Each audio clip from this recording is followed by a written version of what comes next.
All right, welcome to the show, Dave Coleman. We're running a little late this afternoon, but we are here.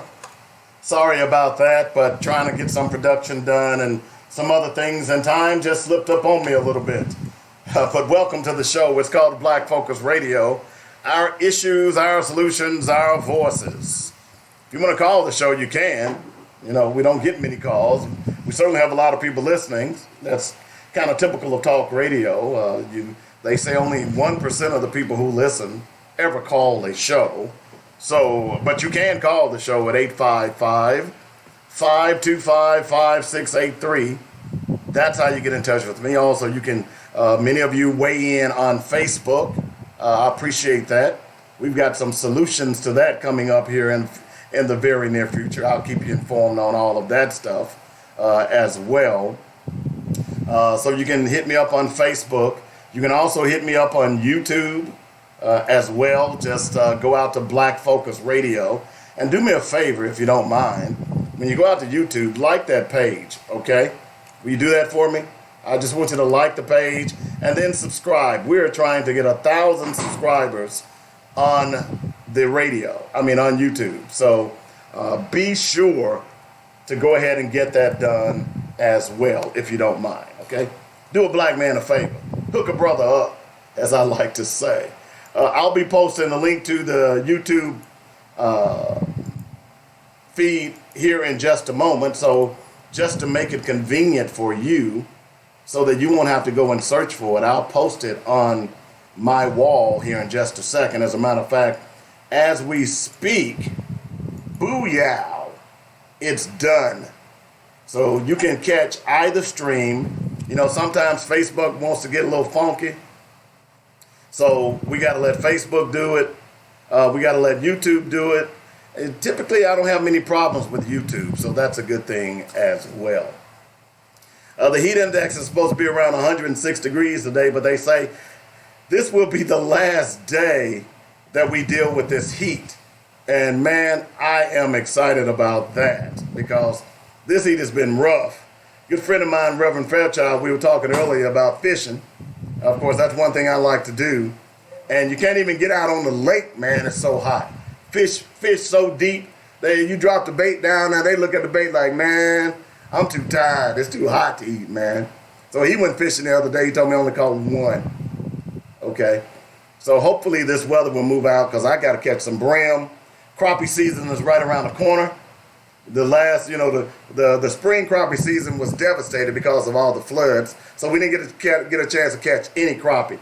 Some of the best eating, I did say eating, is freshwater crappie and freshwater brim. That old pan-fried brim with you can put some of that Coleman's Dynamic fry batter on it. And man, it's the stuff. All right, we got a lot of stuff to talk about today, of course. We did a short tease, but we've got tons and tons of tough stuff to get into. Yesterday at the Little Rock City Board, there was some, we'll talk about that, and I basically said it fails the city again. Also, the LRSD and state officials clearly don't give a damn about the citizens of Arkansas and Little Rock proper. We'll talk about that. We'll also keep the focus on some of the nation as well, because there are tons and tons of things that are going on around the nation that we ought to be concerned about. But before we do all of that, you know how we have to do it. Before we start the show, we got to do Black Facts.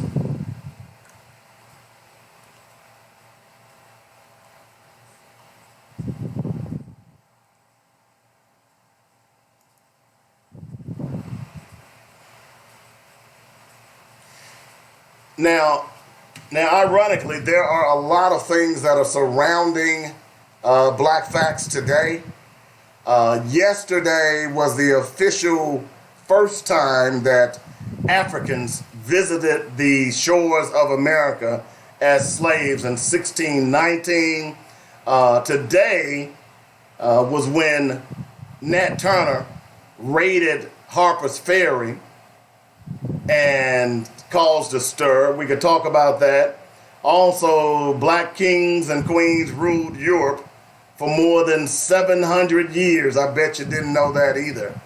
Okay, so where do we start? Man, Um, I tell you what, because I think I want to start with the 1619. The New York Times recently has and if you have not read that particular piece, 1619, in the Times, do yourself a favor and do so, because the white conservatives are apoplectic about this piece, because they don't want the truth coming out about what they did to our people. And thank goodness for social media, because social media is spreading the word left and right, and it's allowing us to read for ourselves. Okay? So let's deal with that. We've talked a lot about Nat Turner, of course. Birth of a Nation, the movie, was written and released recently. But it's called the 1619 Project. And this particular piece is by the Pulitzer Center. And this basically, and it's a long read, folks, but if you want to explain history, this is where you have to begin. Now, my research says that officially the first slave arrived in 1615, but I'm not going to quibble with that today. But this piece that I'm going to read to you is a resource overview of how you read that piece in the New York Times Magazine. The piece is called the 1619 Project.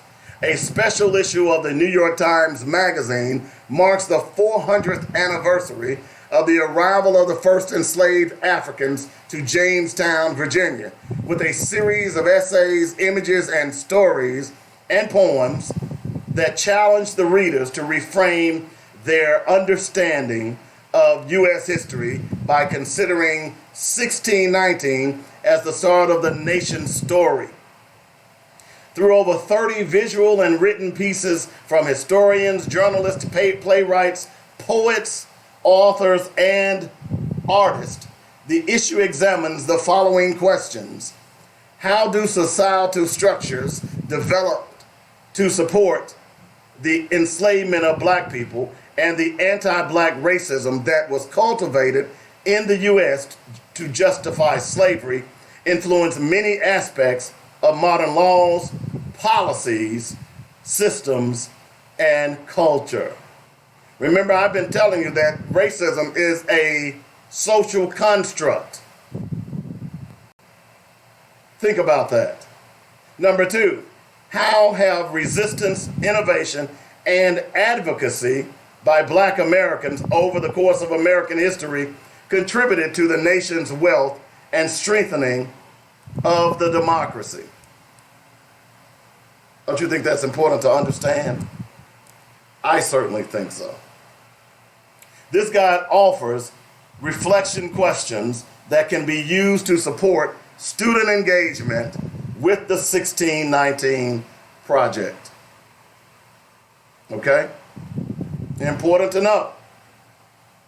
A quote that captures the central theme, key names, dates, and terms, and guiding questions to consider while reading. There's a reading guide for the 1619 Project essays. There's a reading guide for the 1619 Project creative works, and full issue of the 1619 Project. Questions to consider before exploring the 1619 Project. How did you first learn about the history of slavery in the United States? What did you learn? And how was that information presented? What do you see as the lasting legacy of slavery in the United States? What do you know about the contributions of black Americans to U.S. society, and where does that information come from? Referring to the text of the Declaration of Independence, answer the following questions. What are the values stated in the Declaration of Independence? In what ways can you see those values working in contemporary Americans' life? In what ways can you see them failing? How has the interpretation of those values changed over time? Who is responsible for creating those changes? Here are some questions to consider after exploring the 1619 project. What lines, images, moments stuck out to you and why? What surprised you? What do you want to know more about? How do the authors connect mechanisms established to support slavery with modern-day practices in law, politics, business, culture, and other aspects of American society? How do the stories presented in the 1619 project compare to the stories you grew up hearing about the origins of slavery and its modern-day impacts? How does the origin story of the U.S. change if we mark the beginning of the U.S. history in 1619 instead of 1776? What is the national memory? How do we create it? How can we change it? Connecting the structure. What emotions do you feel when reading these pieces? What language most stuck out to you from the project and why? How do authors integrate research, primary source documents, testimonials from experts, and personal narratives in these pieces? How do these pieces in the 1619 project connect to others? Where do you see parallels and reflections? Why do you think the work of the writers and artists featured in the issue were included in the New York Times Magazine, a national news publication? What is the role of journalism in shaping the national memory?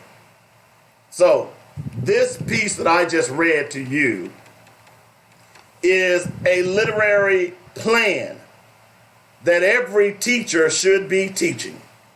And if your teachers, here's what you should be doing to your students right now. If you have young people that are in school right now, ask them, has their teacher broached the subject of the 1619 project? And if they have not, have your student to take a link, or if you print this out, now this is a long printer, but take the link to the teacher and say, hey, can we study this? And then if the teacher says no, then you should make sure that you are studying the 1619 project in your homes, in your churches, in your mosque, in your synagogues, because this is where America really began. This was the beginning of slavery. This was the beginning of the degradation of human beings. This was the beginning of the Middle Passage. This was the beginning of the massacre of millions of black men and women and children. This was the beginning of millions of black men and women and children being thrown overboard. It also talks about how this is ingrained into American culture. You see, I've been telling you for the longest that slavery and racism is a social construct. Now, what do I mean by that? That means that it is constructed socially into the fabric of the American society. Everything that we do in America, from banks to loans to insurance to schools to funding, is built on racism. And as I've said over and over again, that if we are going to defeat racism, it must begin with those who created it. We have fought for 400 years, and racism is still alive and well in American society.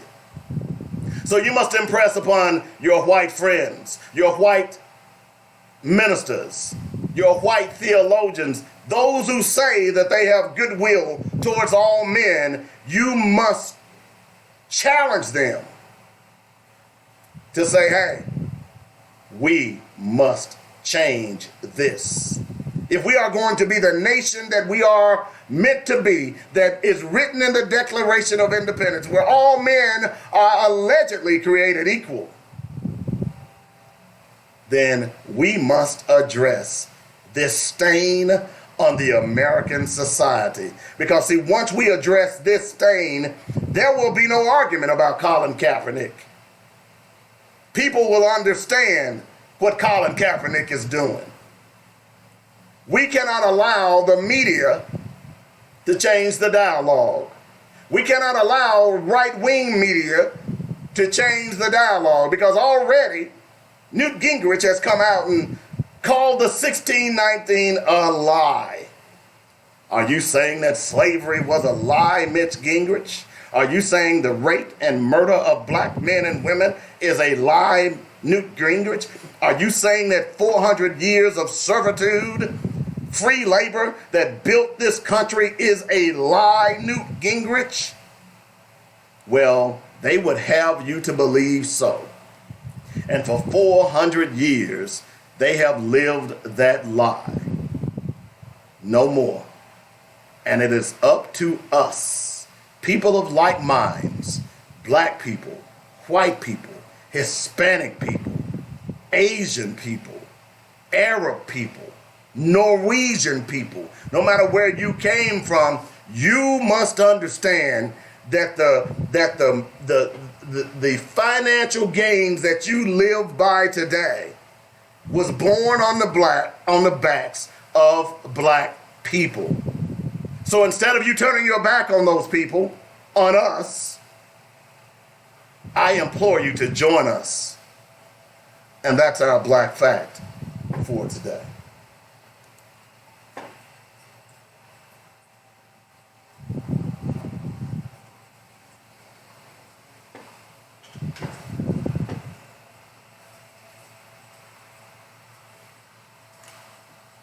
Man, please, whatever you do, go out and read. This 1619 project is thebomb.com. I mean, and this is the opportunity. This now is the opportunity to teach a new generation and debunk all the lies that have been told about black people. You'll begin to understand how racism has gotten a foothold in this country. This country was built on racism. The 1619 Project. And I want to thank the New York Times, because I'm going to be honest with you, I've been reading the Times for decades. And the New York Times has always been a conservative periodical. But I think people are coming around. I think many white people are beginning to understand that we cannot move this democracy forward without looking back and evaluating the pain that this democracy served on other people. By the way, I wanna welcome my new daughter-in-law to the show, Sonetta Coleman. Hey, Sonetta, how you doing? Welcome to the show. So go out. If you're not teaching it, look, there's no excuse now why our black children don't know black history. I've told you over and over again that because of the internet is a revolution of the mind for black people. We have to start using this tool to educate ourselves. So if the schools won't teach it, then our churches ought to be teaching it. If the churches won't teach it, then you must teach it.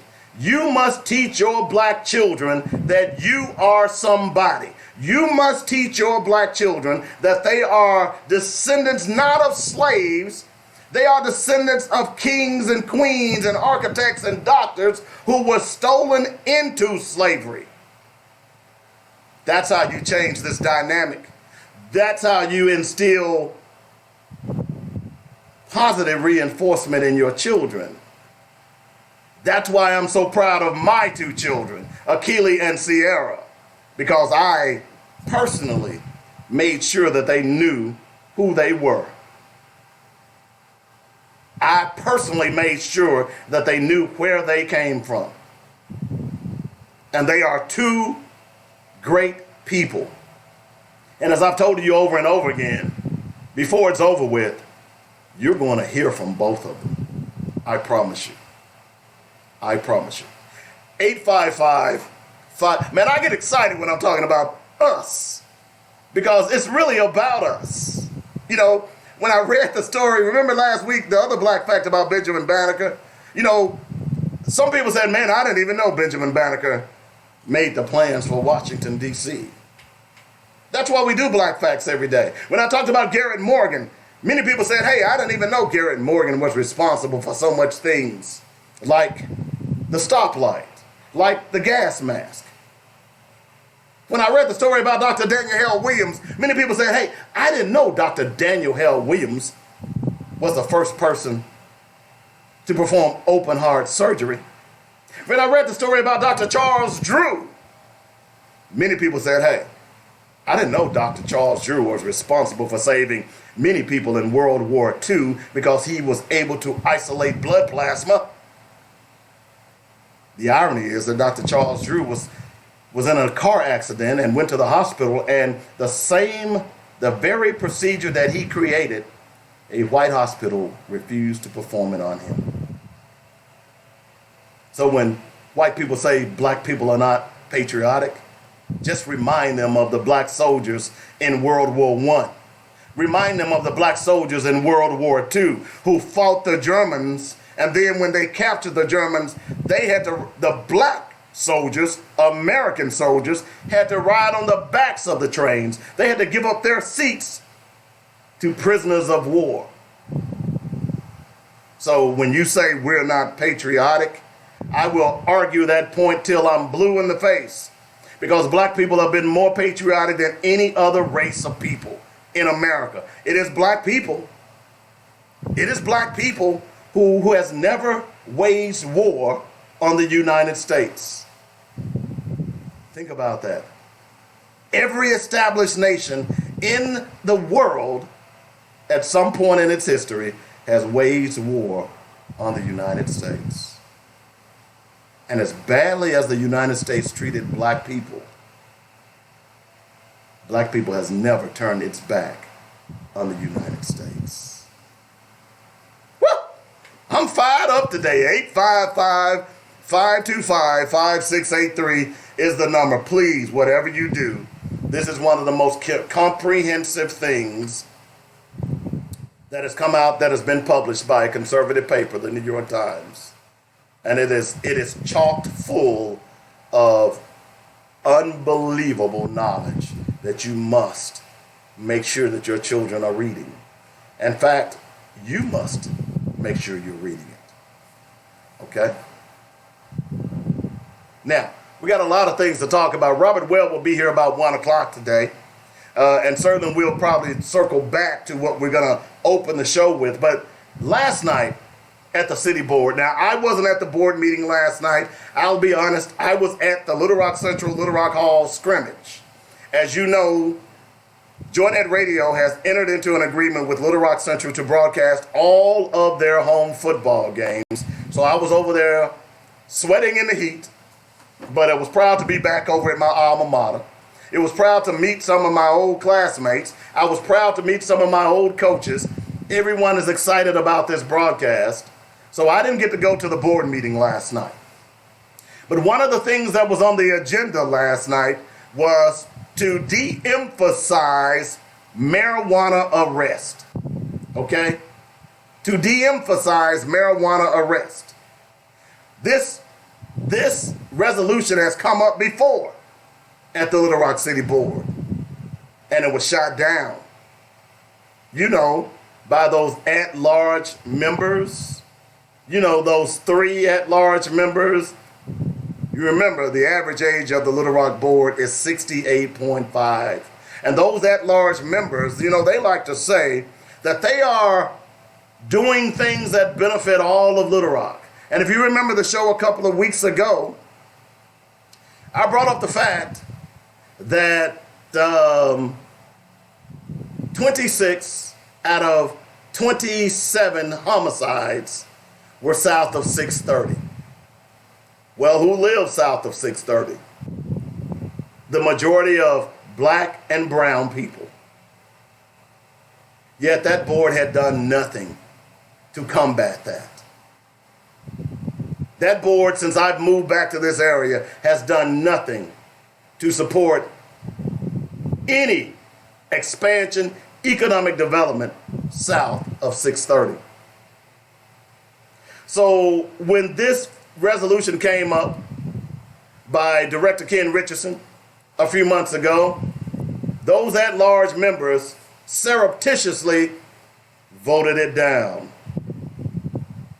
because they really didn't care. So the irony of that is that soon after that board, the Little Rock board, voted it down, the Jacksonville City Council, which is a 10-minute drive from here, they had that same resolution to come up in that board. And they approved it unanimously. And other boards around this state has had that same similar resolution to come up at their boards. And they approved it unanimously.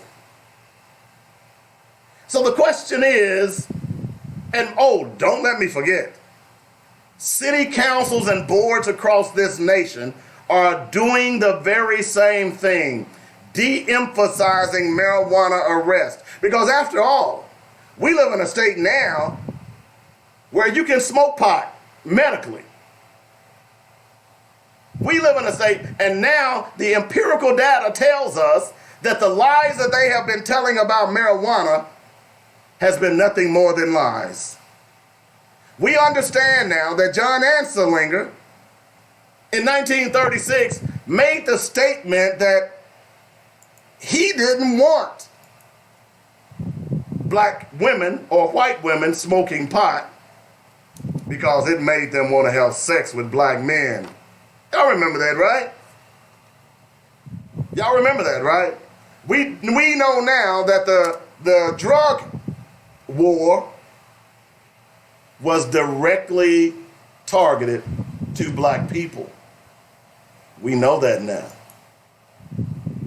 Okay? So it made all the sense in the world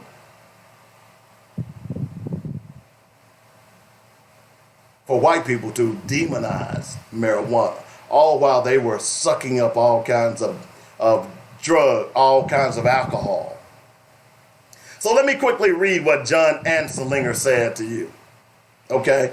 He was considered the first drug czar. Harry Anselinger. Here's what he said about marijuana. Reefer makes darkies think they're good as white men. The primary reason to outlaw marijuana is its effect on the degenerate races. Most are Negroes, Hispanics, Filipinos, and entertainers. Their satanic music, jazz, swing, result from marijuana use. This marijuana causes white women to seek sexual relations with Negroes, entertainers, and any other. So here's a federal official that has targeted minorities based on stupidity, based on racism. And this argument, to some extent, has continued up until this day.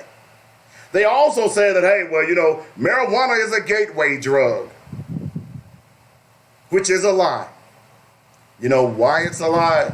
Because most people, the number one drug that most young people try before marijuana is in the cabinets of their parents.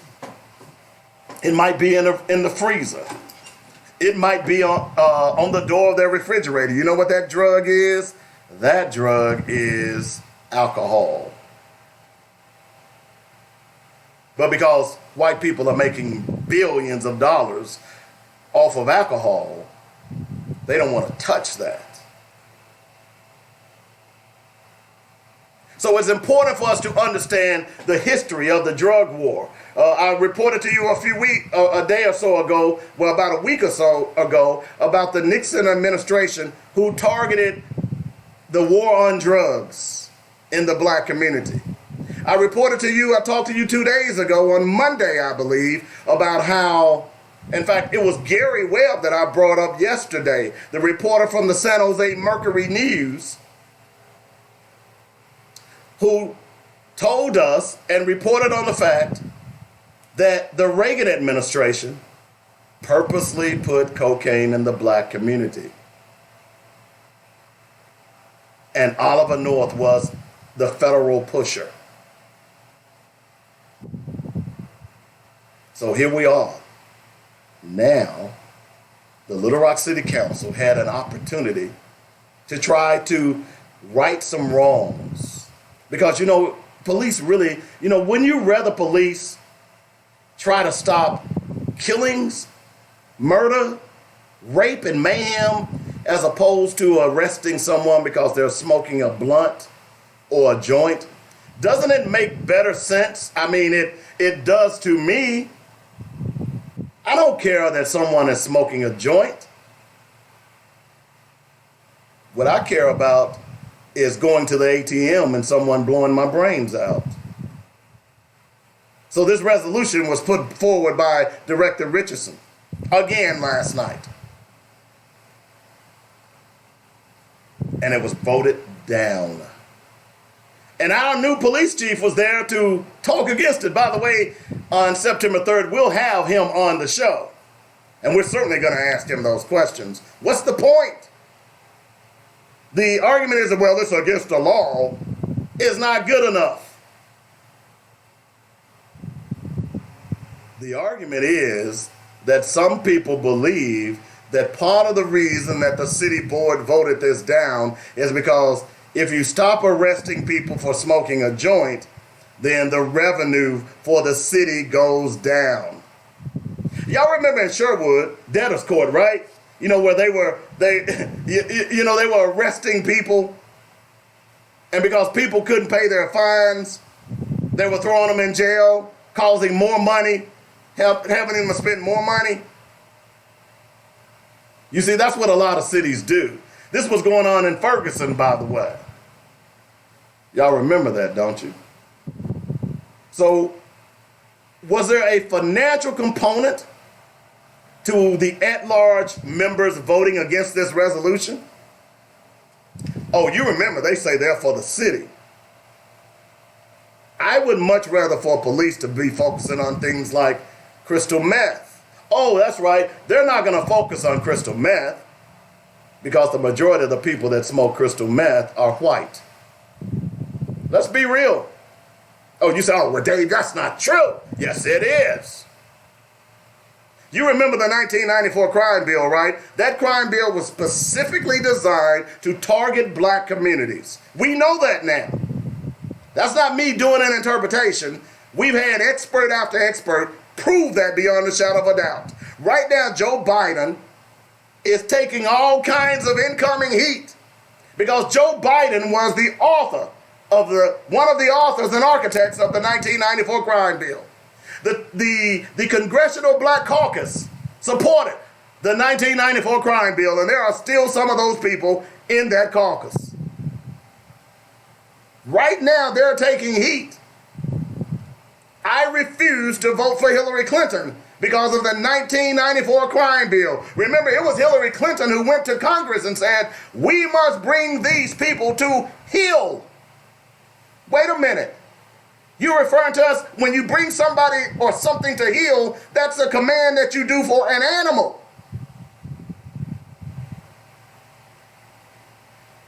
You all get this, right?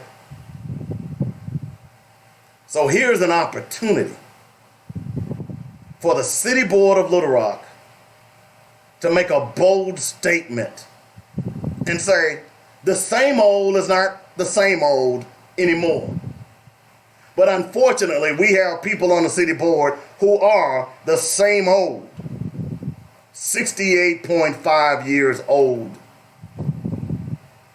And once again, they voted against this resolution. Remember, I told you, we tried to tell you that the city board needs to be changed. We tried to tell you that all of those people, in my opinion, needs to be voted off. Goodbye. It's time to bring them into the 21st century. It's time for them to wake up and say, this is a new day. It's time to let them know that we've had enough. This is the same board who has done nothing to support the Little Rock school system. This is the same board who has not issued one resolution in support of the Little Rock school district. We are going on 5 years of hijack from the Little Rock school system. And this board has yet to say a damn thing. Why is that? If you represent the people, Dean Campuris, Joan Adcock, then why haven't you issued a resolution to demand that the governor gives back the school system? Because you don't really give a damn about the school system.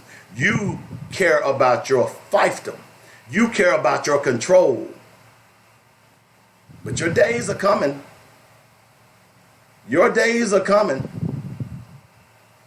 I promise you that. Because at some point, I believe that black people in this area, I believe that Hispanic people in this area are going to wake up and say, no more. We demand leaders, we demand elected officials to do our bidding and not the bidding of lobbyists and capitalists. Because after all, it was us who put you there.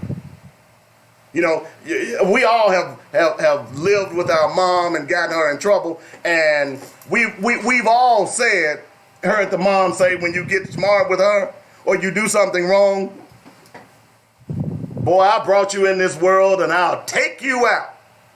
Raise your hand if your mom ever said that to you. Raise your hand if your daddy ever said that to you. Oh, mom said that a lot to me. Now it's time for us to say that to our city board members. We put you on that board, and if you don't do what we need you to do, we're going to take you out. It's time. It's time for us to get motivated. It's time for us to get acclimated. It's time for us to get busy. And Dr. Whitfield made a clarion call to the preachers of this city, the churches of this city, the civic organizations of this city, the regular citizens of this city. It is time for us to stand up as citizens and demand that we have had enough. It's time. It's time for everybody to row in the same direction. Little Rock is our city. It is not the fiefdom of those at-large voters. It is not the fiefdom of the city board. It is not the fiefdom of the Chamber of Commerce. It is not the fiefdom of the governor of Arkansas. We put you in office, and we'll take you out. That's why I say we've got to vote. We've got to register to vote. We've got to get our friends, our relatives, our uncles, our mamas, our daughters, anybody that is 18 that is eligible to vote. You need to make sure that they are registered, and you then need to make sure that they're getting to the polls. And you need to make sure that they're voting with a conscience. Because this is about us, not them. And those who don't want to come along, then they can kick the bricks. They can kick the bricks. Odell, I agree with you. I know it's an age-old problem. But see, just to say it's an age-old problem and throw your hands up ain't good enough anymore. We know this is an age-old problem. But it is up to the citizens of this city to break the cycle. It is up to the citizens all across this country to say, we not having that anymore. Let me give you an example. Let me give you some national perspective. Let me just do that for you. Let me give you, you know who I'm talking about, Mitch McConnell. Okay?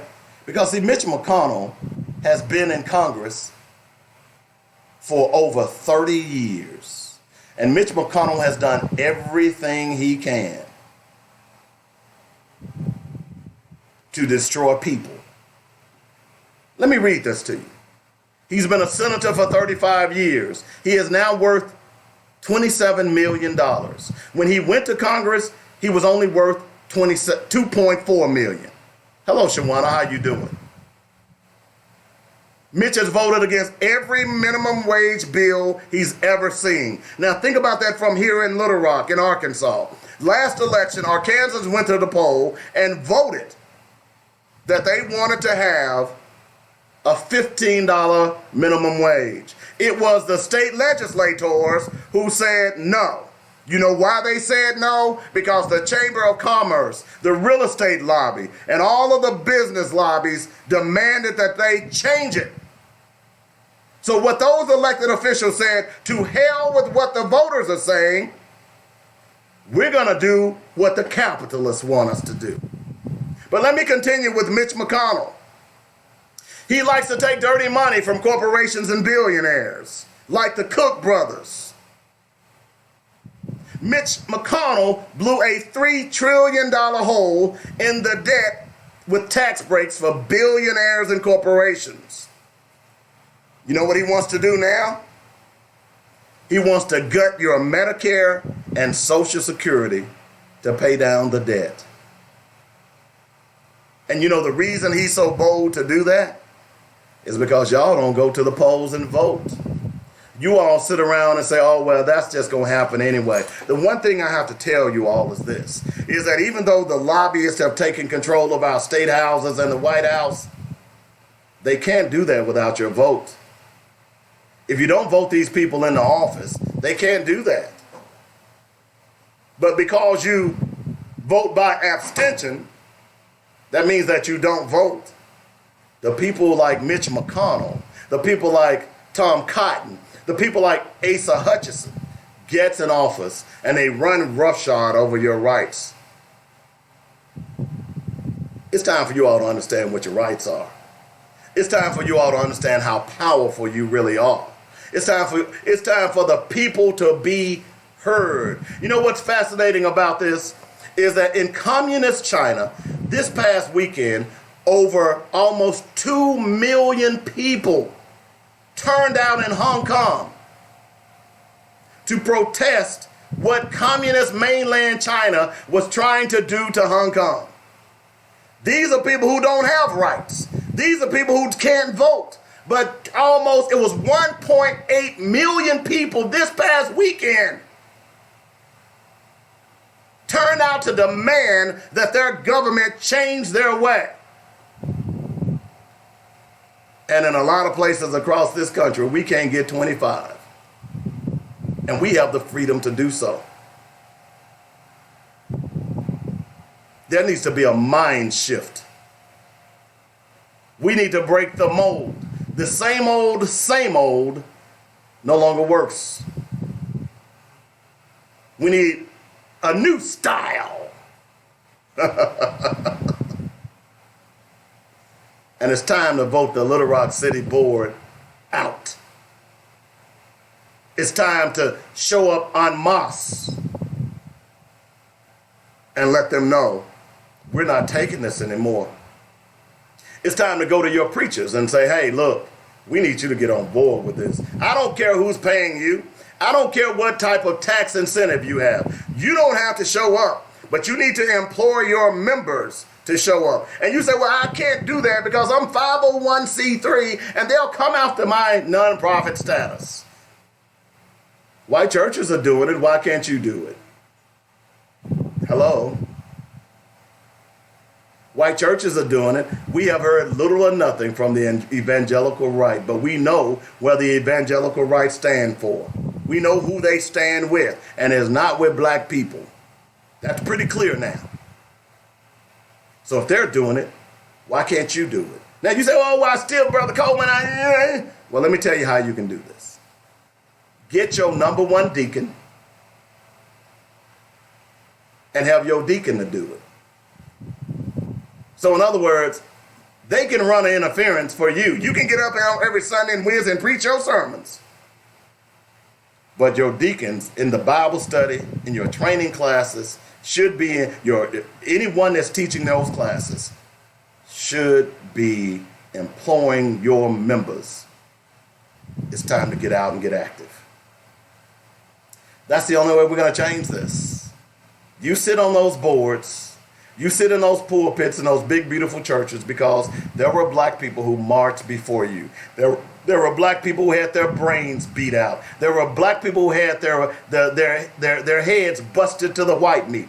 There were black people who had dogs sicked on them and water cannons turned on them. There were black people who were kidnapped in the night and hung and burned and mutilated and dismembered so you could sit in those pretty pulpits with those air conditioning on. Now, those same black people who are being crapped on by the government, just as they were then, we today need your help. We need your voices.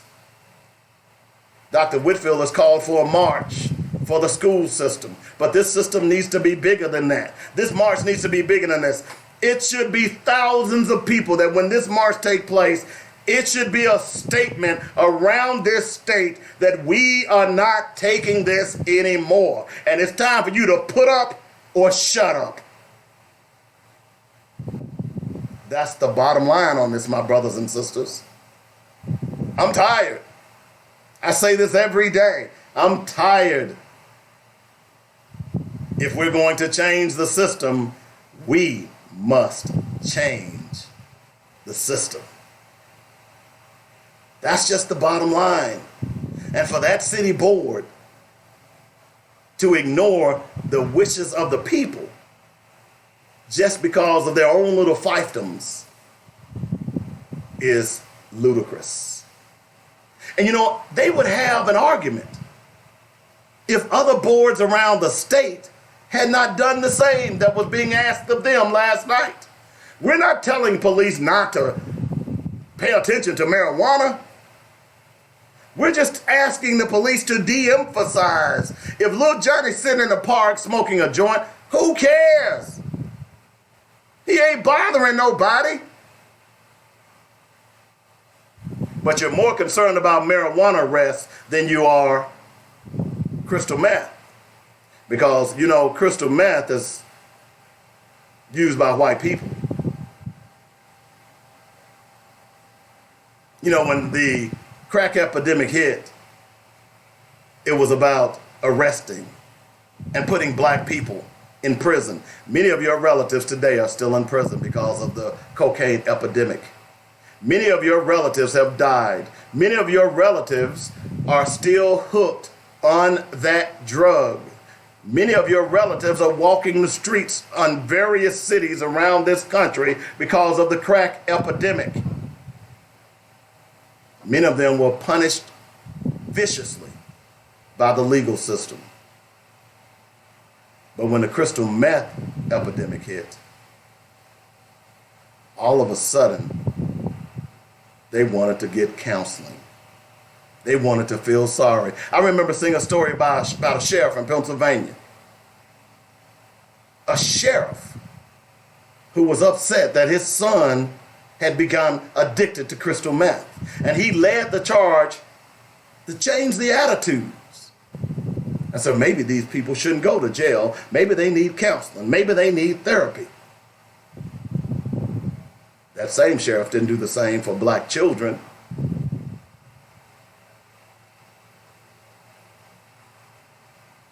It's time to stand up, black people. Every now and then, every generation, if you go back and look at history, every generation there is a social movement for change. The last one we had was in the 60s. Most of that generation has died off now. There's a new generation afloat. And it's time for a new movement. It's time to get involved. It's time for your churches, your organizations to mobilize and figure out how you can help the movement, how you can change some of the misinformation that has been going on around the city. We're going to take a break. We'll be back in a moment. You're listening to Black Focus Radio. Our issues, our solutions, our voices on joinetradio.com.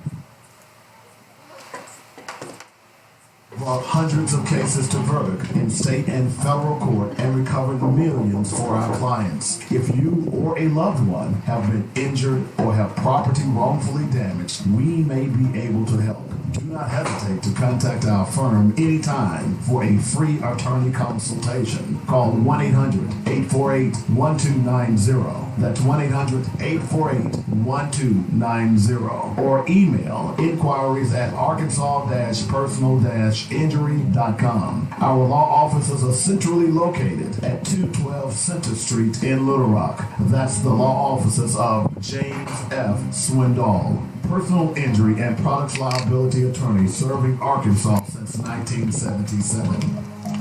Mitchell Funeral Home welcomes all of Arkadelphia and Arkansas to connect with a family-owned and operated service provider in Clark County since 1966. At Mitchell Funeral Home, they understand that the funeral is a celebration of life and legacy, so the entire staff takes great pride in the caring, personal, and professional services they provide. Cremations, funeral planning, burial policy, life insurance, notary, and monument sales are just a few of the services they offer. Flexible packages are available as well. Mitchell Funeral Home appreciates the trust and confidence placed in them and will continue to enhance their services so as to serve you better. Call now. Get connected. 870-246-2611. That's 870-246-2611. Call, click, or come by. MitchellFuneralServices.com. Don't wait till we're needed. Call us now. Let's walk through this together. 870-246-2611. It's quality you can appreciate and service you can depend on at Mitchell Funeral Home. Hi, this is Alvin from Habibi's 4317 East Broadway in North Little Rock. We still have the green top at your very next stop. The same great service, but more on it. Give us a call, 501-663-1553 or 664-2992, or call our toll-free number, 1-877-HABIBI-1. Diapers, pull-ups, hospital beds, wheelchairs, Simply Fit, diabetic supplies, underpads, and more. Your durable medical supply center. Business owners, spread the word about your goods and services during the Little Rock Central Tigers 2019 football season. This is a great opportunity to inform the largest alumni base in the state of Arkansas about your great products. We'll professionally produce your ads or submit your own. You must act quick as a cat because spots are limited. Contact David W. Coleman at 615-554-0568 to support the Tigers. Proceeds to benefit the Little Rock Central High Tigers Athletic Fund. Hell to the old gold, hell to the black. The Little Rock Central High football Tigers are back. Football coach Kent Left to lead the Tigers into a promising 2019 football season. Catch all of the great home game action. Join the Tigers for home games against West Memphis, Rogers Heritage, North Little Rock, Bryant, Kent, and Fort Smith Southside. Former Tiger player David W. Coleman brings you all of the exciting play-by-play analysis. Hell to the old gold, hell to the black. The Little Rock Central High football Tigers are back right here on joinetradio.com. You got it. Info Rock's answer to your aggravation. The Joy Network. The views and opinions expressed today on Black Focus Radio are not the views and opinions of the station, its management, or its advertisers. Now, let's get ready to focus on our issues, our solutions, using our voices on Black Focus Radio. Welcome to Black Focus, the show designed with our community in mind, where we focus on our issues, developing our solutions, using our voices. Central Arkansas, surrounding areas, and the nation. Get ready. Black Focus starts right now. Phone lines open at 855-525-5683. So here's your host, David W. Coleman and Robert Webb. All right, welcome back to the show. Dynamic Dave in the hizzy. 855-525-5683 is the number. We are expecting Robert Webb to show up any moment now.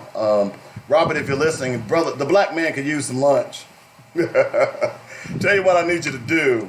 Go over to that new soul food restaurant in North Little Rock on Broadway, black owned and operated, and get me some greens, some mac and cheese. Or better still, go up to K Hall and Son. I'll take a chicken wing basket. Okay? Do that for us. Also, if you heard the promo, we're kind of sticking our chest out right now. We are proud to announce that we are the flagship station of the Little Rock Central High Tigers. Hell to the old gold, baby. And we'll be broadcasting all of their home football games with yours truly on the play-by-play. So I'm really excited about that. Got to go over and watch them scrimmage Hall last night. And, we used to have a saying. We used to play Hall every week, every Thanksgiving morning at 10 a.m. And the saying was, hey, what do you say, Mall Hall Turkey Day? Well, last night it was, hey, what do you say, Mall Hall on Tuesday? So, and we'll be talking to Coach Kent Lasker coming up here sometime this week probably to just talk about the team. And, of course, we'll be getting you more information about all of that.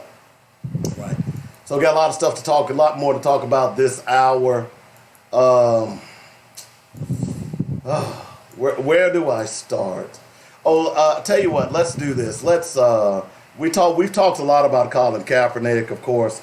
I did post, if you did not hear the show yesterday, do yourself a favor and go out and listen to that show. I got a little offended at Colin Kaepernick. I mean, not at Colin Kaepernick, but at Marcellus Wiley. And of course, you all know I'm pretty offended with Jay-Z. And those of you, and I posted a video of an Army soldier that I've gotten tons and tons of likes. It's a YouTube video that he basically says he'll stand with Cap any day. And the irony is that most of the soldiers that you talk to that has been to war, see, most of these people that are running around waving these flags, like Donald Trump, like Mitch McConnell, many of these people that are in Congress, they've never even served one moment. Yet they want to call into question someone's patriotism. This soldier his shirt says, "I'll take a knee with Cap before I ever stand with Trump." Because this soldier understands what democracy is all about. And most soldiers that you talk to even will tell you, you remember the St. Louis Cardinals, where the Arizona Cardinals player who gave up his football to go and fight in the Gulf War and ended up losing his life? Even his wife, where many people have tried to invoke his name, even his wife has come out and said, "Don't invoke my husband's name for Trump and your right-wing agendas, because my husband stood for truth, justice, and honor."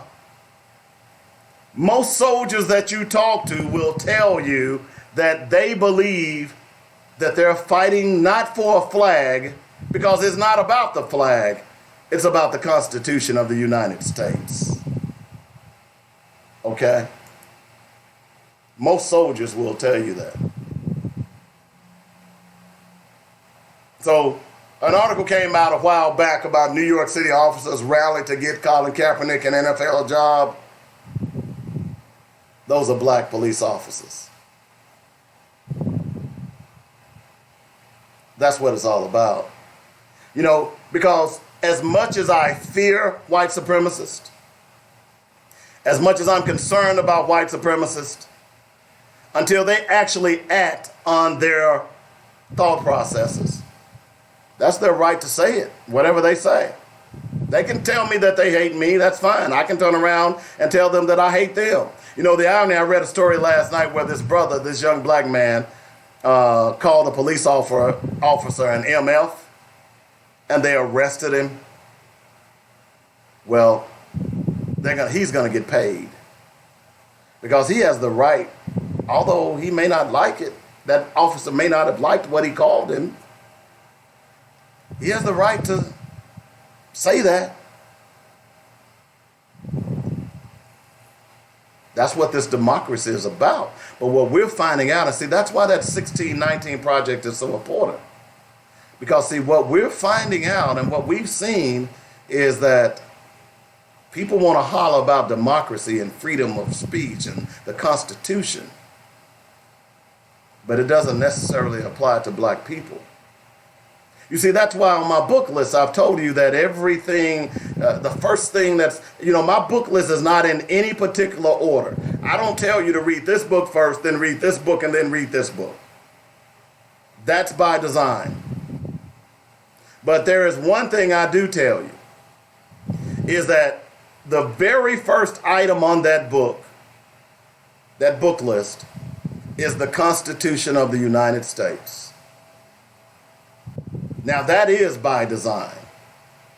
And the reason it's on there is because you have to know or understand the rules and the laws by which you are governed. And what we found over the decades is that black people didn't understand the rules by which they were governed. Malcolm challenged Dr. King. Malcolm challenged the movement in the 60s and asked the question, why are you fighting civil rights? Because realistically speaking, there's no such thing as civil rights. That is a creation in America. Why don't you take your argument to the United Nations and fight for human rights?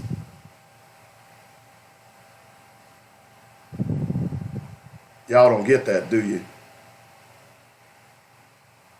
You see, had our leaders understood the Constitution the way Malcolm did, because see, Malcolm studied the Constitution. Had we had leaders to study the Constitution, they would have never been talking about civil rights. They would have been demanding human rights. Go back and look at all of the protests around the world. Look at South Africa. Nelson Mandela went to the United Nations and talked about human rights, not civil rights.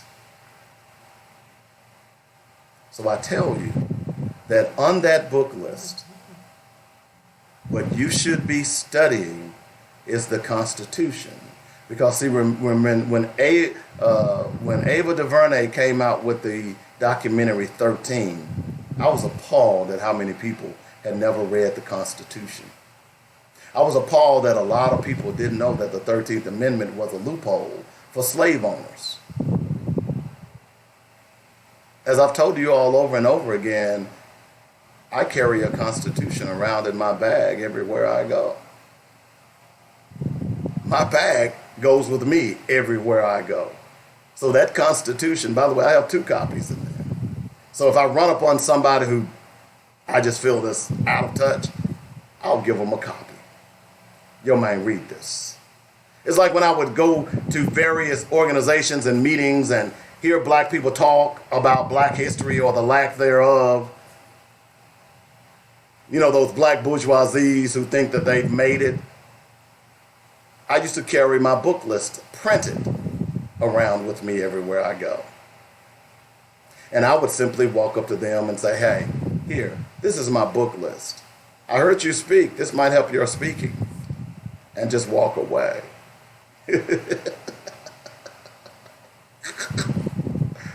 I would do that. Now what I do is, hey man, can I get your email? And then I'll send the book list to them via email. We have to understand the laws by which we are governed. That is why it is so important that when a police officer violates your constitutional rights, that city and that officer must pay the price. That's why I am so against people saying, just do what they say.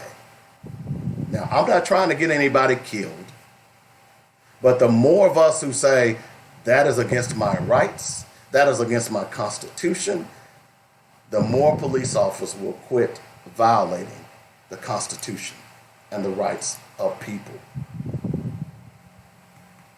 Okay? That's what we must do. The more of us who stands together, the less of them will have the opportunity to violate our civil rights, like Amber Geiger violated a black man's civil rights while he was in his own home.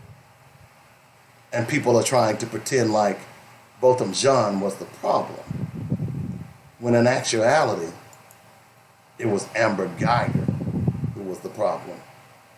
By the way, she went to court the other day, and there was a hearing on Monday, which was a routine hearing. The great thing about it, now, can we be a little positive? The judge in this, the state district judge, is Tammy Kemp. Tammy Kemp is a black woman. The trial is slated to start September 23rd. Remember, I told you I was going to keep you posted on this. We have to pay particular attention to this trial, because of all the lies that police officers have told us, of all the times that they've been able to skirt the law, here's a time that there is no way that this officer should not get significant time. So this hearing was about admitting certain evidence. Kemp allowed prosecutors to admit several items into evidence, including the firearm Amber Geiger used in the shooting, bullet casings, photographs, and an unspecified projectile that was recovered through the Jean's autopsy. What was an unspecified projectile?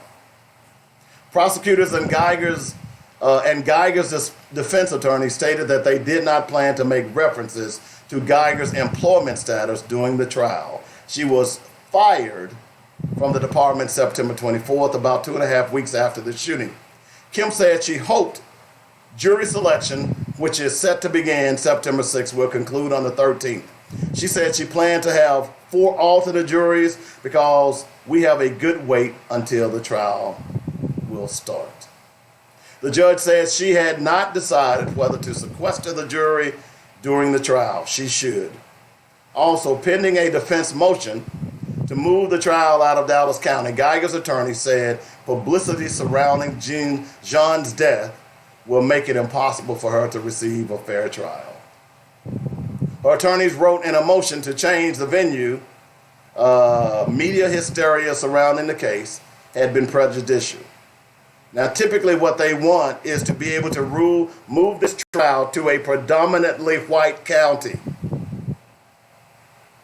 You know, my thing is this: go ahead and move it to a predominantly white county, because this will be further evidence that white people, many of them, are the problem. If they do not convict this woman for breaking into a man's house, and I still don't understand why she wasn't charged with breaking and entering, okay? Because if I go to someone else's house and the door is open and I go into that house and steal, one of the charges will be breaking and entering. Hello? It's kind of like these cops who make these bait cars. One of the arguments some of these people who steal these cars say, well, it was open, the keys were in the car. Doesn't matter. You still stole the car.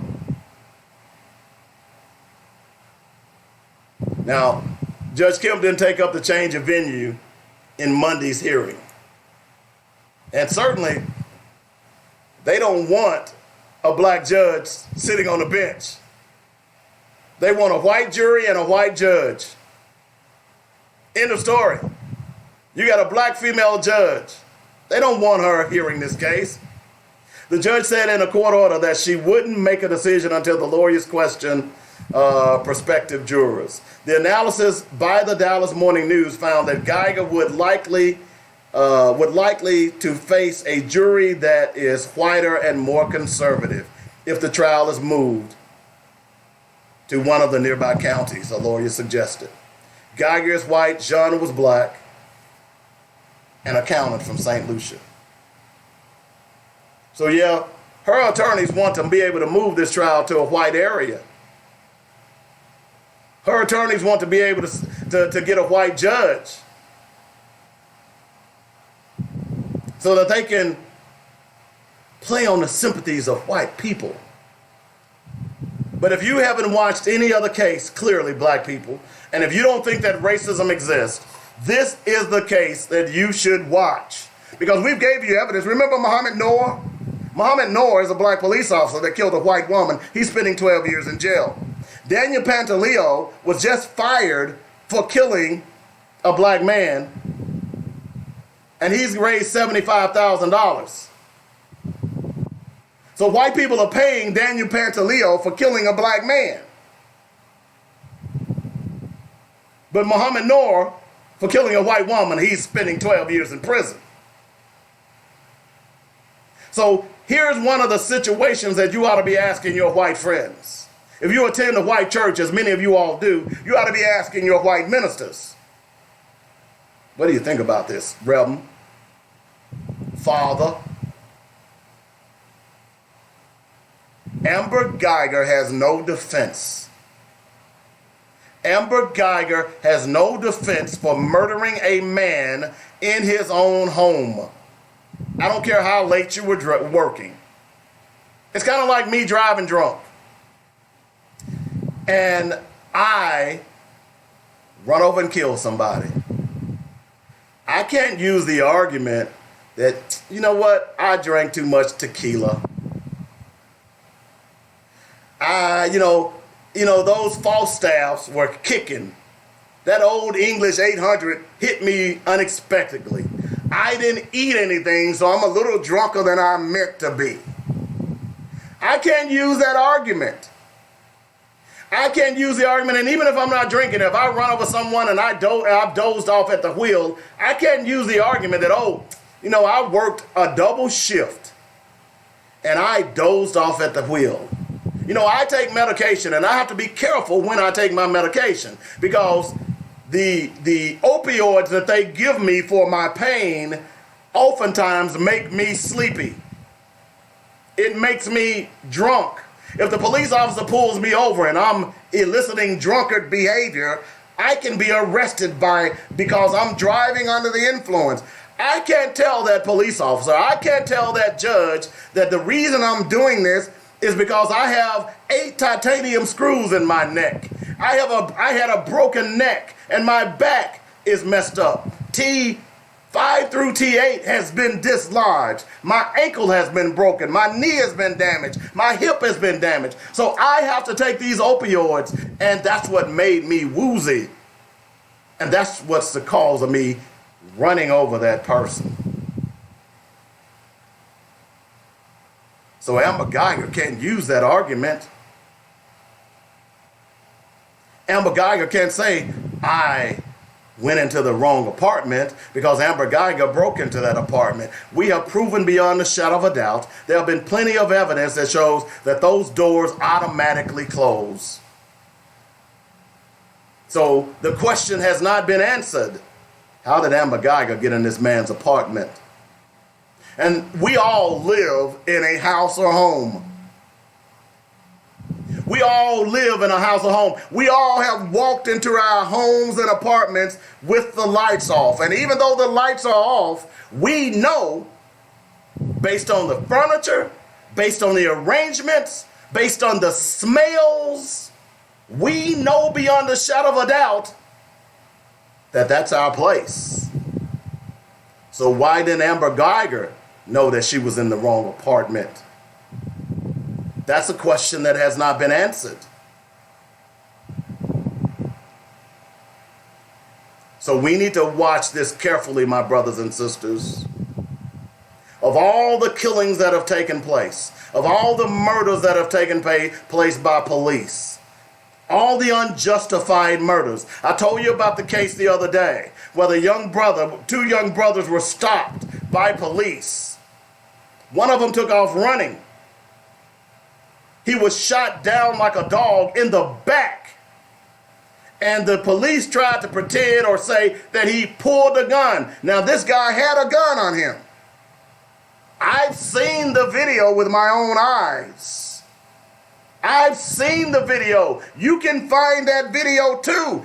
I dare you to go out and look at that video and slow it down. I downloaded the video on a piece of software. Now, I didn't need to do it because just on the video that was posted, I could tell that the young brother didn't try to pull a gun. In fact, he had both of his hands up. He took off running. He didn't turn around to try to shoot at the police officer. He was running.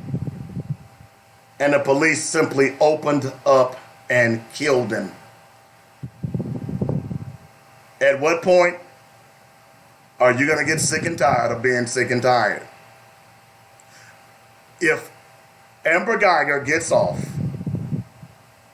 and black people are not willing to shut this system down, then white people are going to continue to run roughshod over us and our rights. I'm being real. In fact, we should have been willing to shut this system down long ago. I've told you all how to do it. You don't have to fire a shot. One of the things that I'm going to talk about on my show on Saturday, I'm going to ask the question, are NBA players stronger than NFL players? And it's going to surround the Daniel Sterling firing. Because if it wasn't for what you all don't know about that Daniel Sterling firing is that the NBA players were 3 days away from walking away from the playoffs. Did y'all know that? Do yourself a favor and go out and watch 30 for 30 about the Daniel Sterling affair. Do y'all understand that those NBA players, when Daniel Sterling was exposed to being the racist that he is, decided that, hey, either he's fired, either he loses his franchise, or we will not participate in the playoffs? I'm going to ask the question on Saturday, are NBA players stronger than NFL players? Do they have more character than NFL players? And the answer to that argument is clear.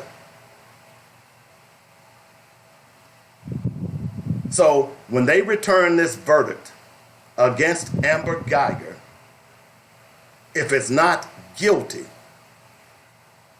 if they allow them to move this case to a white county with a white judge with predominantly white jurors, the fix is in.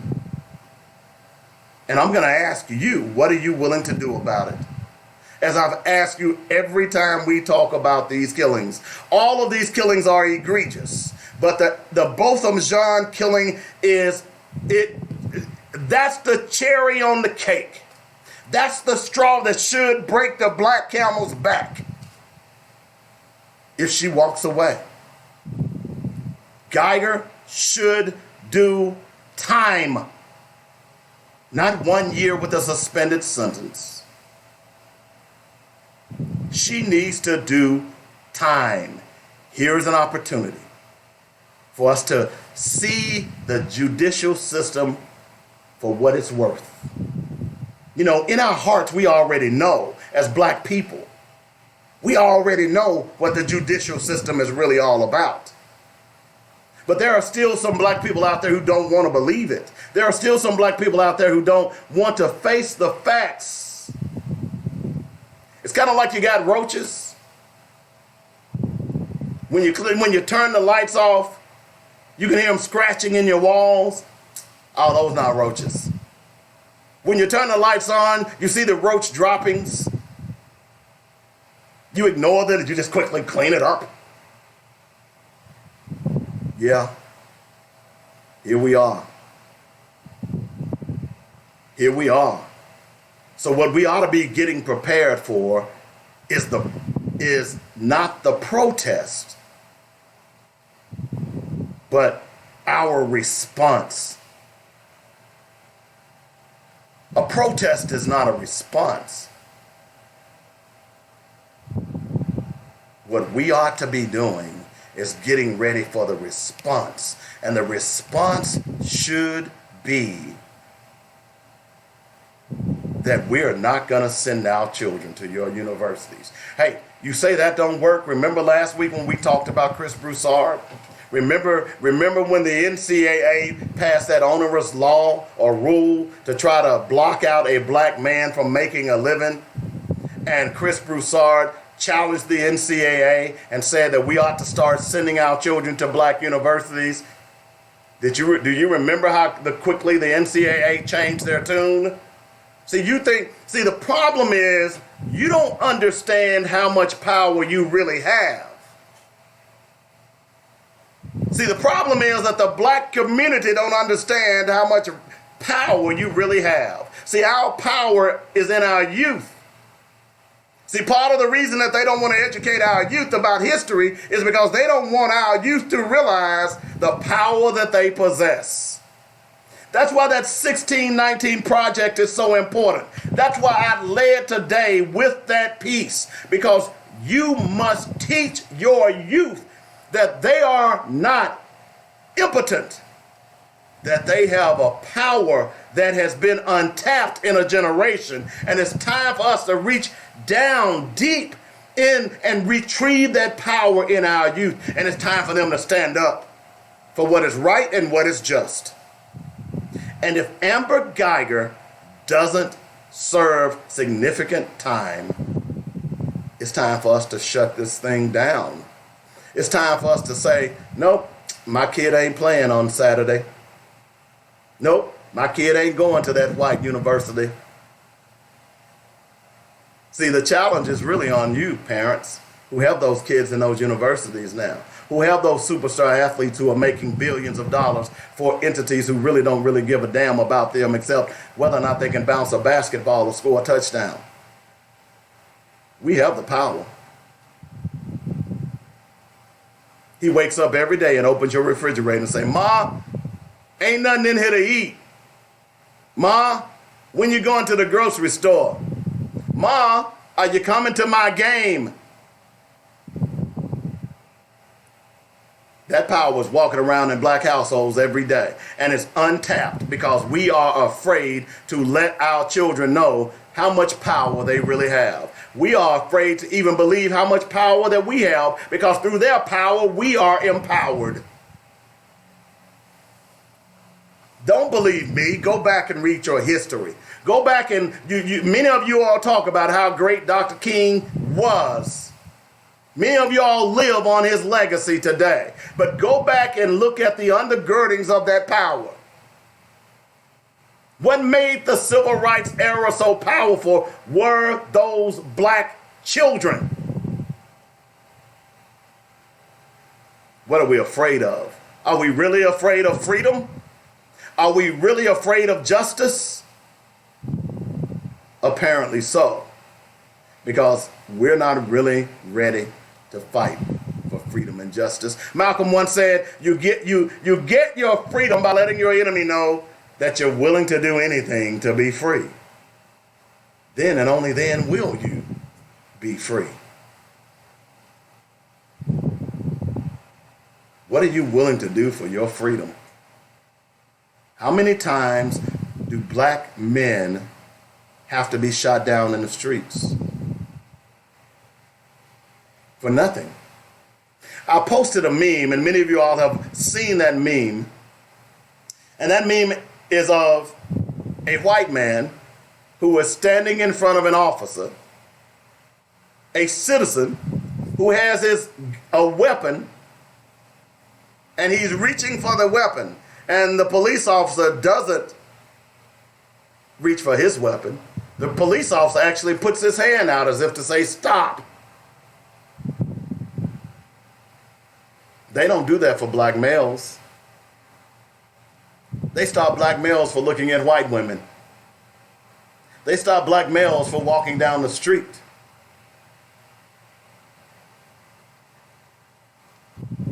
Over the weekend, 4 white supremacists who had threatened to kill more people were arrested. They weren't shot. The El Paso murderer was a white supremacist. He wasn't shot. If you can't see that difference, then you're crazy. And maybe that's what it really is with us. Maybe we are crazy.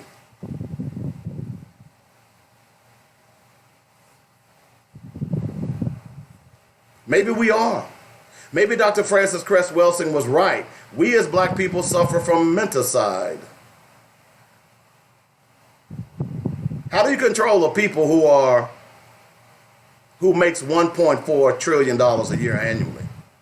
How do you control the people who make more money than the gross national product of Canada? How do you control the people that makes more money than the ninth largest nation in the world, yet none of that, less than 10% of that money goes to black businesses? How do you control them? You control their minds. So maybe we are crazy.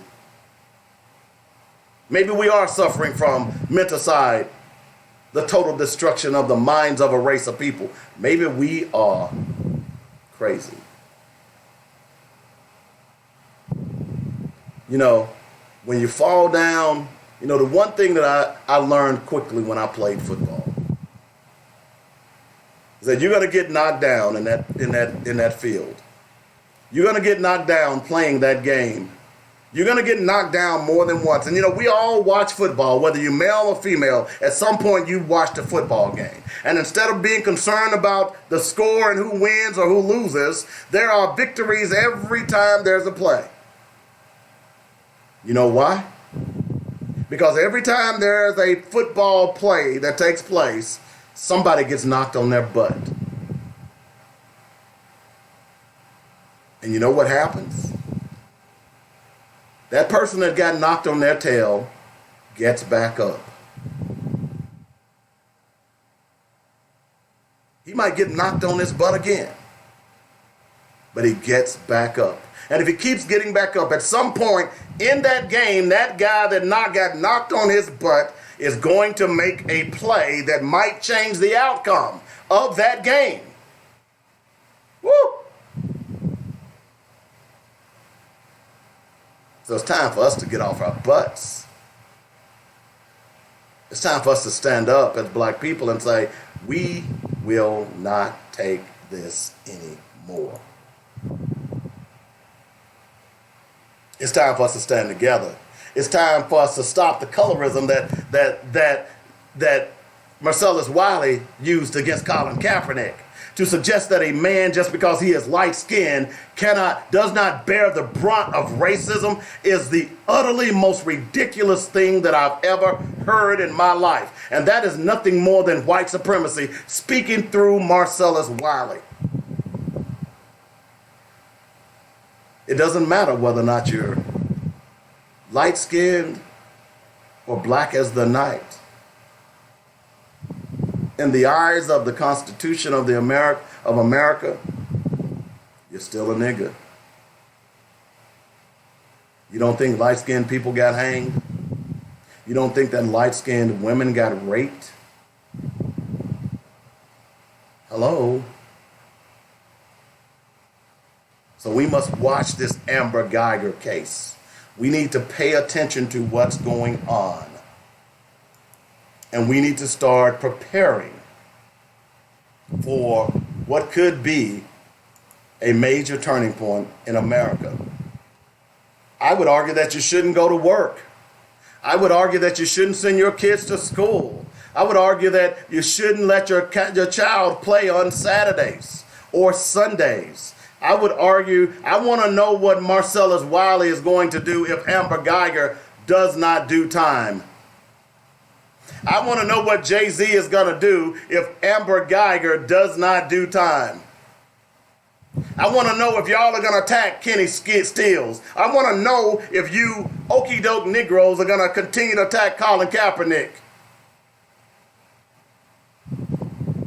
If Amber Geiger doesn't do time. What are you going to tell us? What apology or what justification are you prepared to give us?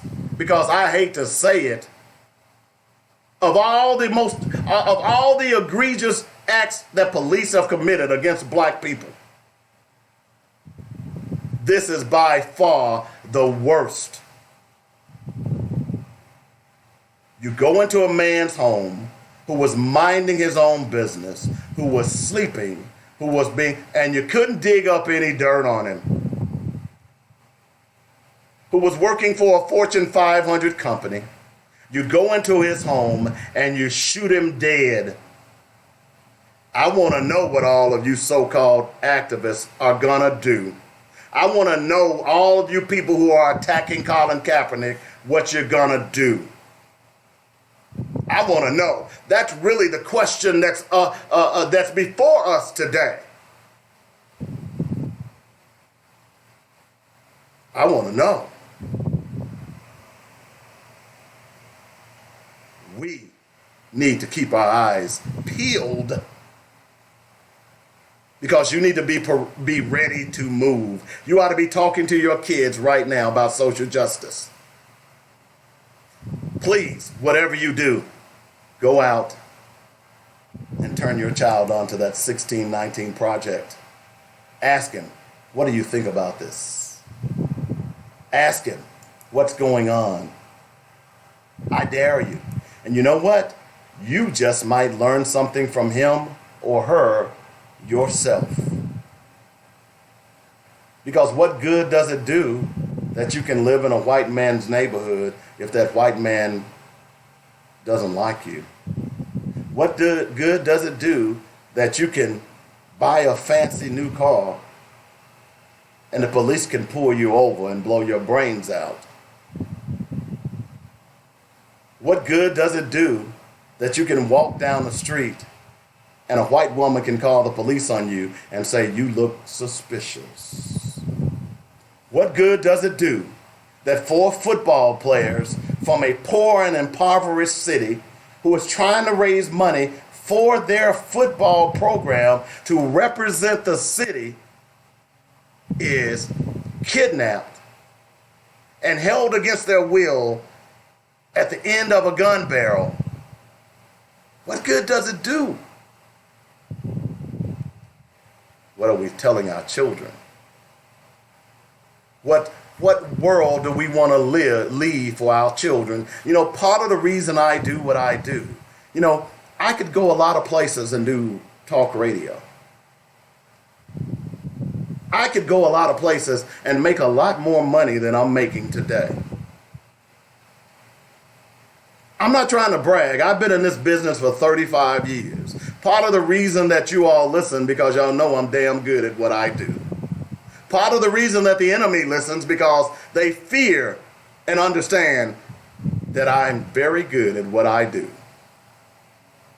But I do what I do because I love this city. I love my black people. And I want to be able to educate you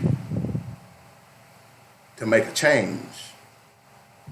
Because we've been living under the auspices of racism for far too long. And now we have a racist in the White House. And we have people who are walking around boldly being racist. Steve Bannon told his white constituents that, hey, it's okay to be racist. Remember, I read that article yesterday. Steve Bannon told them that, hey, wear your racism as a badge of honor. And you see crowd after crowd proudly being racist in front of their racist leader. Evil can only thrive when good people do nothing. What are you willing to do for your freedom? That's the question that is before us today. That's the question that's before us today.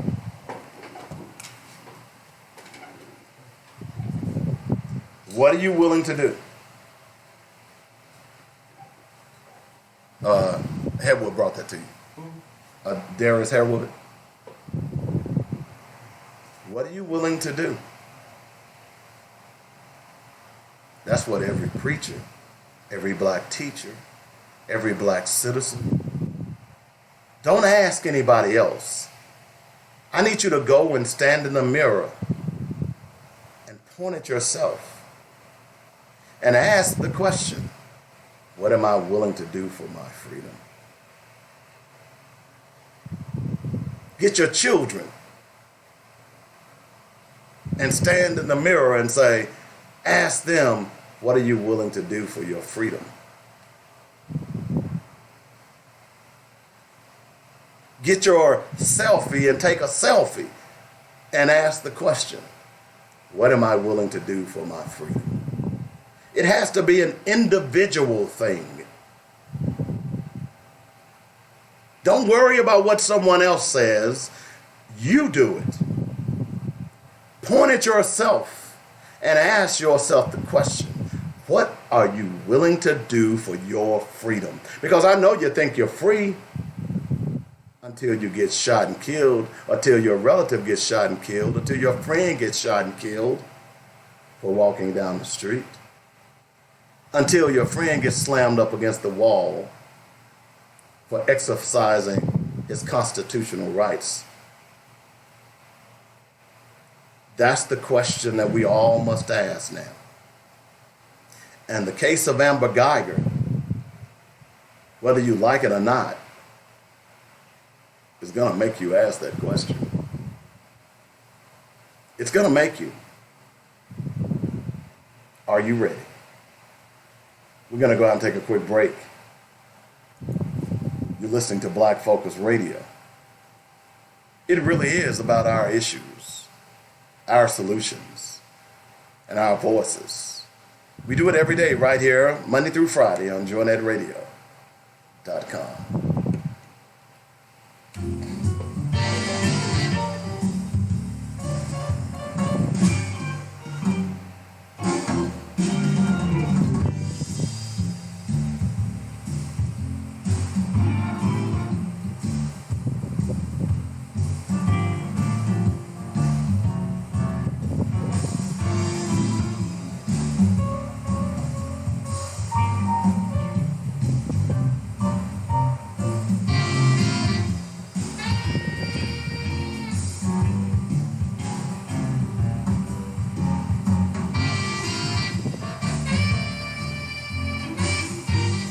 Business owners, spread the word about your goods and services during the Little Rock Central Tigers 2019 football season. This is a great opportunity to inform the largest alumni base in the state of Arkansas about your great products. We'll professionally produce your ads or submit your own. You must act quick as a cat because spots are limited. Contact David W. Coleman at 615-554-0568 to support the Tigers. Proceeds to benefit the Little Rock Central High Tigers Athletic Fund. The law offices of James F. Swindoll provides our clients the personal care and attention that larger law firms cannot offer. Our experienced attorneys have brought hundreds of cases to verdict in state and federal court and recovered millions for our clients. If you or a loved one have been injured or have property wrongfully damaged, we may be able to help. Do not hesitate to contact our firm anytime for a free attorney consultation. Call 1-800-848-1290. That's 1-800-848-1290. Or email inquiries at arkansas-personal-injury.com. Our law offices are centrally located at 212 Center Street in Little Rock. That's the law offices of James F. Swindoll, personal injury and products liability attorney serving Arkansas since 1977. Mitchell Funeral Home welcomes all of Arkadelphia and Arkansas to connect with a family-owned and operated service provider in Clark County since 1966. At Mitchell Funeral Home, they understand that the funeral is a celebration of a life and legacy, so the entire staff takes great pride in the caring, personal, and professional services they provide. Cremations, funeral planning, burial policy, life insurance, notary, and monument sales are just a few of the services they offer. Flexible packages are available as well. Mitchell Funeral Home appreciates the trust and confidence placed in them and will continue to enhance their services so as to serve you better. Call now. Get connected. 870-246-2611. That's 870-246-2611. Call, click, or come by. MitchellFuneralServices.com. Don't wait till we're needed. Call us now. Let's walk through this together. 870-246-2611. It's quality you can appreciate and service you can depend on at Mitchell Funeral Home. Hi, this is Alvin from Habibi's 4317 East Broadway in North Little Rock. We still have the green top at your very next stop. The same great service, but more on it. Give us a call, 501-663-1553 or 664-2992, or call our toll-free number, 1-877-HABIBI-1. Diapers, pull-ups, hospital beds, wheelchairs, Simply Fit, diabetic supplies, underpads, and more. Your durable medical supply center. Hell to the old gold, hell to the black. The Little Rock Central High football Tigers are back. Head football coach Kent Last to lead the Tigers into a promising 2019 football season. Catch all of the great home game action. Join the Tigers for home games against West Memphis, Rogers Heritage, North Little Rock, Bryant, Kent, and Fort Smith Southside. Former Tiger player David W. Goldman brings you all of the exciting play-by-play analysis. Hell to the old gold, hell to the black. The Little Rock Central High football Tigers are back right here on JohnNetRadio.com.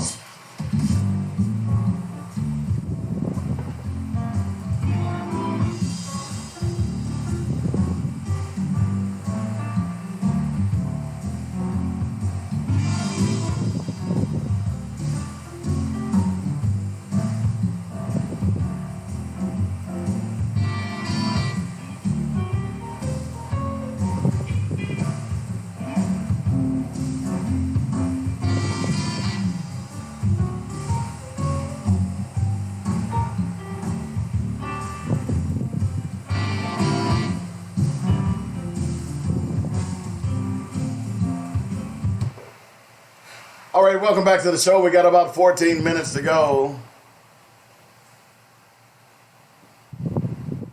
Appreciate everybody listening. We've had quite a few people from all over the country. I've had people as far away as California listening. Do me a favor, go out to JohnNetRadio.com and download that JohnNet Radio app so you can take this show wherever you go.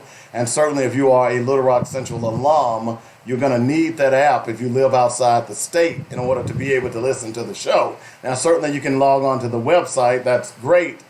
But you might be in a meeting and you want to hear how the Tigers are doing. Just click that little app and that'll hook you up. Okay? So make sure you do that. We got a lot of other stuff to talk about. I don't know if I'm going to be able to get to all of it, but we certainly will try. If you don't know, there was a shooting. 4 students were shot at Clark, Atlanta. Details are pending. Also at LSU, there was a report of an active shooter, but it ended up being a false alarm. So that wasn't the case. At what point are y'all going to employ your representatives and senators and your president to do something about this mess? At what point? I'm just wondering. At what point? Hello? Aren't y'all tired of this? You see, they tried to make it as though the gun violence was just black folks. No, it's white folks too. You know, you remember they were trying to make that argument about black on black crime. Y'all remember that? They never mentioned white on white crime. You know, I was reading an article the other day and it says white supremacy is terrorism, not a difference of opinion. That's by The Nation. You should read the article. It's on my wall. I'm going to read a few graphs to you on this. Because that's important to understand, because, you know, the Black Panther was killed. The Black Panthers were killed. They were murdered and maimed. They were sent to prison because all they wanted was justice and equality.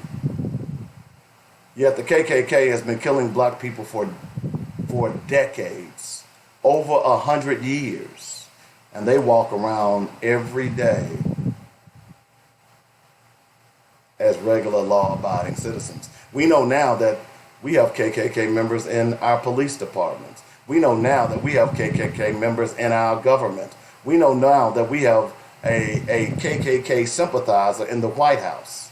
We know now.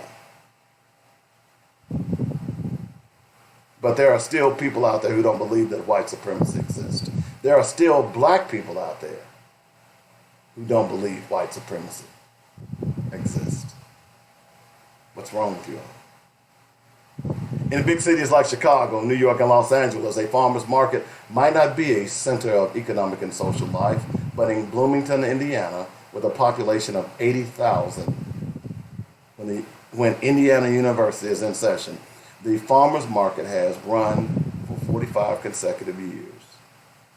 That puts in perspective the city's decision to cancel August 3rd and August 10th markets amid rising tension over the presence of a vendor, Sarah Dye, an active member of the American Identity Movement. AIM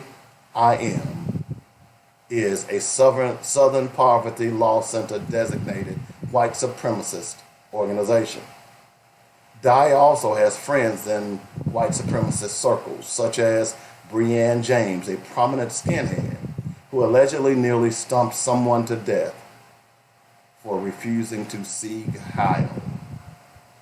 Dye denies being a white supremacist and refers to herself as an identitarian. According to the SPLC, identitarians want nations that are culturally and ethnically homogeneous. I should say homogeneous within their borders. And the identitarian label is simply a cover for rampant racism and anti-Semitism. The goal of the term, according to the SPLC, is to smuggle white nationalist views into mainstream politics. How does an event centered around heirloom tomatoes invoke folk music, improvised folk music, and kids gorging on kettle corn devolve into a source of potential violent conflict? The answer speaks to a nationwide problem local governments and law enforcement have with confronting white supremacy directly, as they do readily with other issues they identify as threats. Instead, they claim impotence, citing a misguided belief that the First Amendment ties their hands until the situation escalates to a crisis point.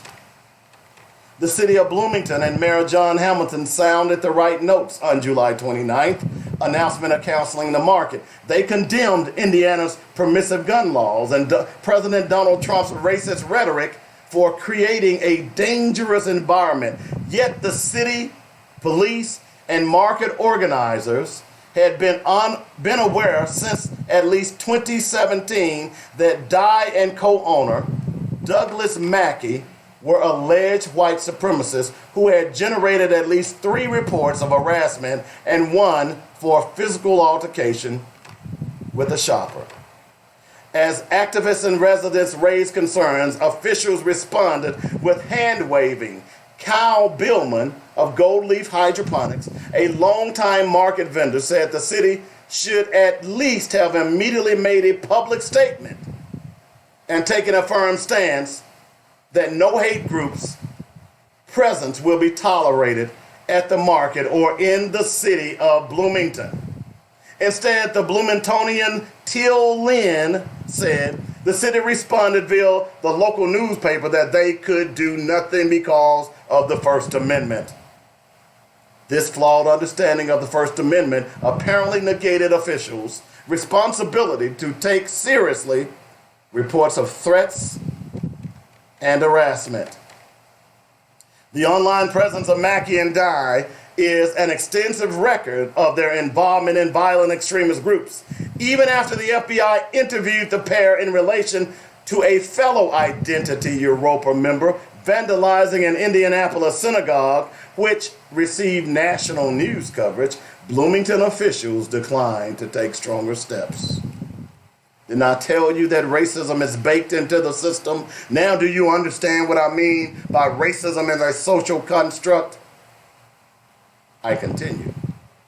Matters came to a head during July of this year. The tenor of the Trump presidency and the increasing boldness of white nationalist violence increased activist attempts to get the city and the market organizers to do something. Inaction bred frustration, and on July 19th, black-clad counter-protesters confronted the vendor in a silent, non-violent protest during the market.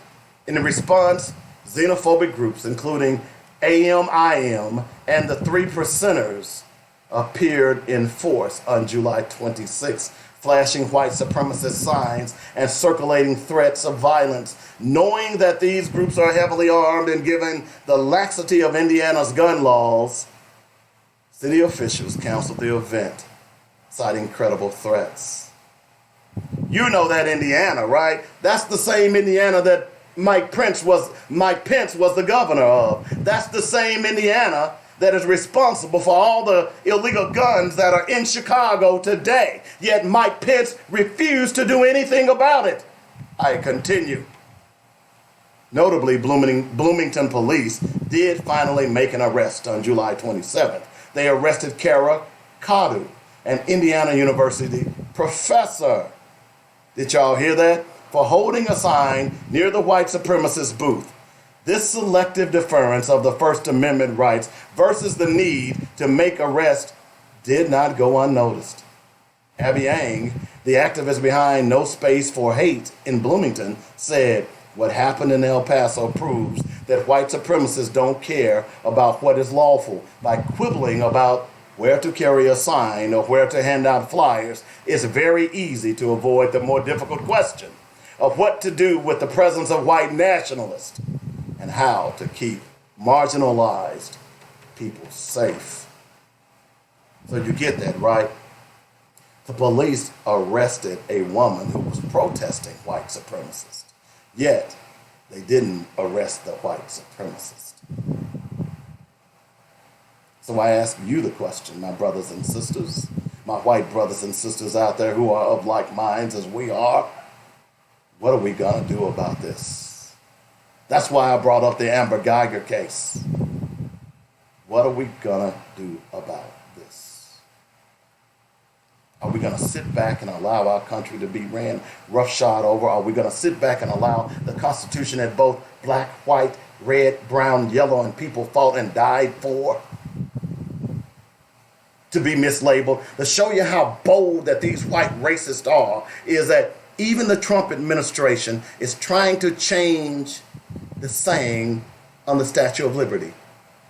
You see, I remember that saying. It says, "Give me your tired, your poor, your huddled masses yearning to breathe free, your wretched refuge of your teeming shore. Send me your homeless tempest tossed.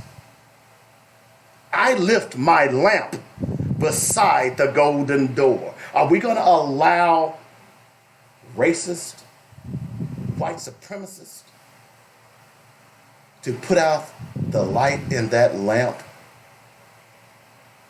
You see, it is up to us, my brothers and sisters. It is not up to politicians any longer to save us, because they never had any intention of saving us.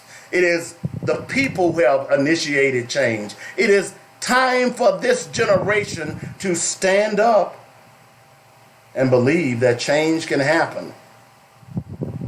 It is the only way.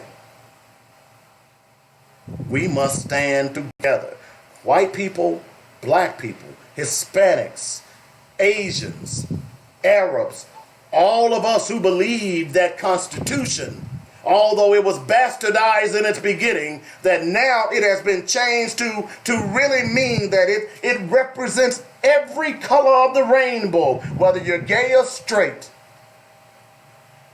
We have to stand together, shoulder to shoulder. So we have to demand in Arkansas that our government stands for our school system. We have to demand here in Little Rock that our city board stands for the people who put them on that board and not for special interests. We must demand from this governor a statement, and the attorney general, a statement about the 8,000 white supremacists who are making their homes right here in this state. Because if we do not,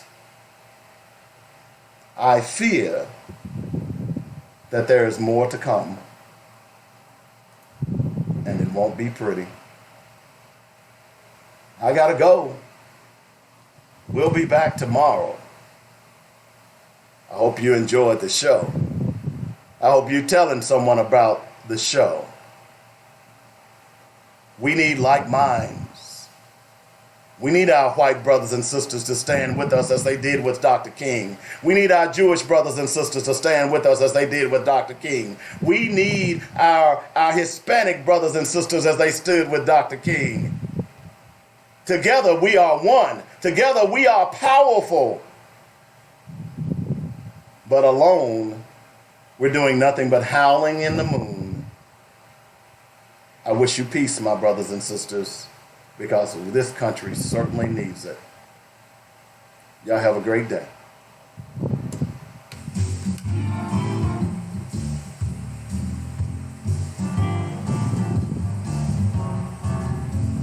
You've been listening to Black Focus, where we discuss our issues with our solutions and our voices. Join us every weekday afternoon at 1 p.m. on joynetradio.com.